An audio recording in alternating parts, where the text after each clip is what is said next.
Au nom du Père, du Fils, du Saint-Esprit. Amen. Seigneur Jésus, tu connais mon inconstance et mon infidélité. Tu sais combien je suis faible. Alors je demande en ton nom que notre Père céleste envoie son Esprit pour que quotidiennement je puisse entreprendre la lecture du catéchisme de l'Église catholique et que mon cœur s'ouvre à la tradition enseignée par ton Église, ma mère. Que je puisse ajuster toutes mes actions et mes œuvres à son enseignement. Mon Jésus, avec confiance j'abandonne la constance et la fidélité de toute la démarche entre tes mains. Que Saint Michel Archange et mon ange gardien protègent et défendent chaque moment quotidien consacré à cette lecture. Maintenant, avec toi et par ta voix, disons: Notre Père, qui es aux cieux, que ton nom soit sanctifié, que ton règne vienne, que ta volonté soit faite sur la terre comme au ciel. Donne-nous aujourd'hui notre pain de ce jour. Pardonne-nous nos offenses comme nous pardonnons aussi à ceux qui nous ont offensés. Et ne nous laisse pas entrer en tentation, mais délivre-nous du mal. Amen. Ensemble, mon Jésus d'amour, saluons notre sainte maman, la Vierge Marie. Entre ses mains, je remets mon cœur, mon âme, ma volonté et ma vie, afin que par ses soins règne en moi la volonté du Père, et qu'en ses mains mes œuvres soient gardées, transformées, en parfaite offrande rayonnante de la lumière de Dieu, pour sa gloire, le salut des âmes et la consolation des âmes du purgatoire. Je te salue Marie, comblée de grâce. Le Seigneur est avec toi, tu es bénie entre toutes les femmes, et Jésus, ton enfant, est béni. Sainte Marie, Mère de Dieu, prie pour nous, pauvres pécheurs, maintenant et à l'heure de notre mort. Amen. Je te salue Marie, comblée de grâce, le Seigneur est avec toi. Tu es bénie entre toutes les femmes, et Jésus, le fruit de tes entrailles, est béni. Sainte Marie, Mère de Dieu, prie pour nous, pauvres pécheurs, maintenant et à l'heure de notre mort. Amen. Je te salue Marie, comblée de grâce, le Seigneur est avec toi, tu es bénie entre toutes les femmes, et Jésus, le fruit de tes entrailles, est béni. Sainte Marie, Mère de Dieu, prie pour nous pauvres pécheurs, maintenant et à l'heure de notre mort. Amen. Ô Saint-Esprit, par l'intercession du cœur immaculé de la Sainte Vierge Marie, et par le cœur chaste de Saint Joseph, donne-moi un cœur doux, humble, pur, miséricordieux et charitable. Rends-moi docile à tes célestes inspirations, et prompte à y répondre.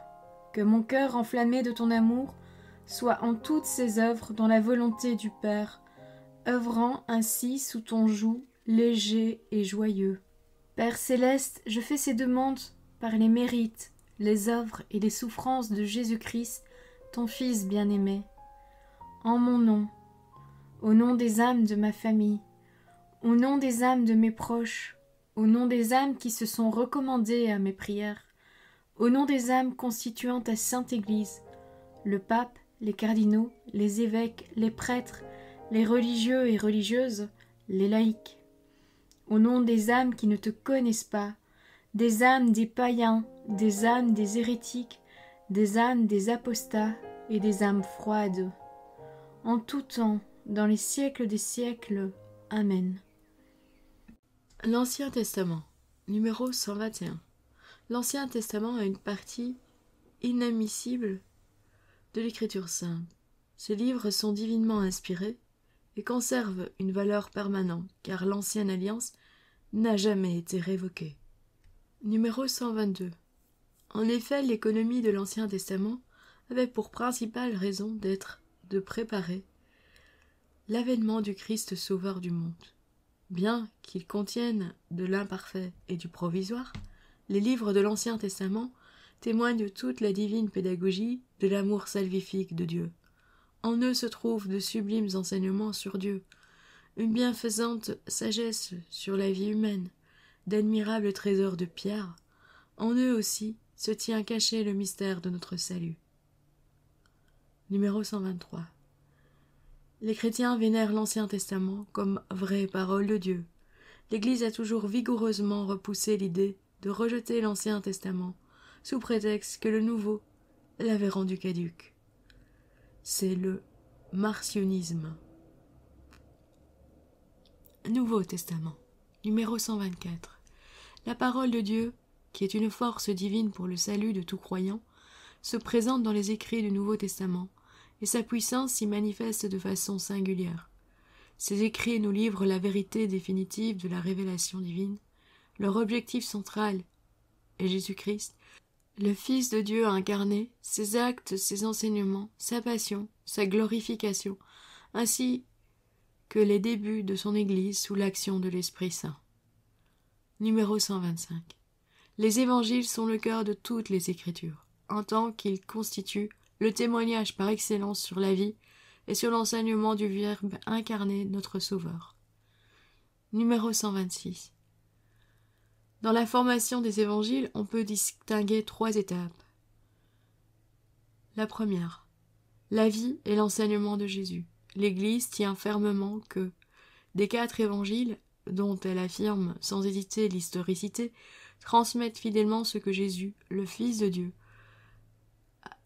durant sa vie parmi les hommes, a réellement fait et enseigné pour le salut éternel jusqu'au jour où il fut enlevé au ciel. Numéro 2. La tradition orale. Ce que le Seigneur avait dit et fait, les apôtres, après son ascension, le transmirent à leurs auditeurs avec cette intelligence plus profonde des choses dont eux-mêmes, instruits par les événements glorieux du Christ et éclairés par l'esprit de vérité, jouissaient. Numéro 3. Les évangiles écrits. Les auteurs sacrés composèrent donc les 4 évangiles, choisissant certains des nombreux éléments, soit oralement, soit déjà par écrit, rédigeant un résumé des autres, ou les expliquant en fonction de la situation des églises, gardant enfin la forme d'une prédication, de manière à nous livrer toujours sur Jésus des choses vraies et sincères. Numéro 127.